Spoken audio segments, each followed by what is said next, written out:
In this tutorial, I'll show you how to mock up a screenshot on an iPhone or a device using Photoshop. So I have this photograph of someone holding an iPhone in Photoshop, and then I also have a screenshot of a website. And these are in two different files right now. So I'm going to go over to my layers panel and add a new layer. Next, I'll go to my shape tool in Photoshop, and I'm going to draw a rectangle. And I'm going to fill it with a color that I can see pretty well. And then reduce the opacity just a little bit. So black, and then reduce it down to 50% or so. And then inside my layer panel, I'm going to right click that rectangle layer and go to Convert to Smart Object. And you can see there's now a little icon on top of this layer. So next we're going to resize this shape to overlay on top of our phone. Go up to Edit, Transform, Distort. And now take the edges of this shape and overlay it as best you can on the corners of the phone. This will dictate the place where the screenshot will be. So you want to make sure you cover all these surfaces and click the check mark to indicate your transform is complete. Okay, next, let's turn off our rectangle layer. So in your left toolbar, go to Select, and I like to use the Quick Selection tool. So select that, and then you want to click into the space where the screen will lay.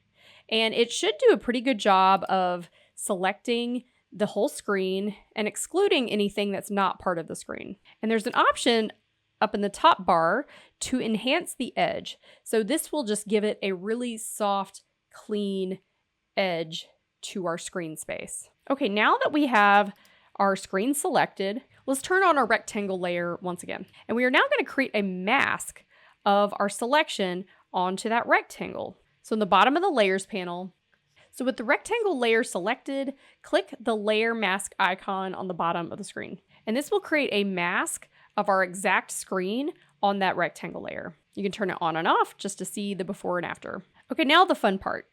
So on your layer, you'll see there's a little icon overlaid on top of the image right here. So we are going to click that, and it's going to open up a new tab. So this new tab is where we will put our screenshot image.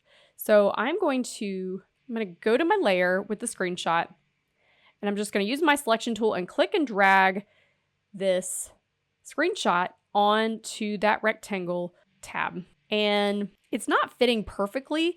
I'm going to go up to Edit, Transform, Distort, and I'm going to just have our screenshot fit the rectangle. So just adjust those edges so it fits in this shape perfectly. Now all you have to do is go to File and Save. And now that we've saved this rectangle layer, it is connected to our original screenshot layer. And you can see this smart object is now putting the screenshot on the phone. I have another screenshot we're going to add to this rectangle file. So I've dropped in a screenshot of the Walmart app. I'm going to copy this screenshot onto my rectangle layer. I'm going to then resize it, going up to Edit, Transform, Scale. You can use Scale or Distort, and then save that file. And then look, it has replaced it again on our original file. So essentially whatever you put in that rectangle layer is what will show up in the space that you've allotted on that phone mockup. Very cool. So that's how you would do a screenshot mockup on an iPhone using Photoshop and smart objects. If you like this video, hit the thumbs up and leave a comment below, and subscribe to Crye Studio for more Adobe and graphic design tutorials. Thanks so much.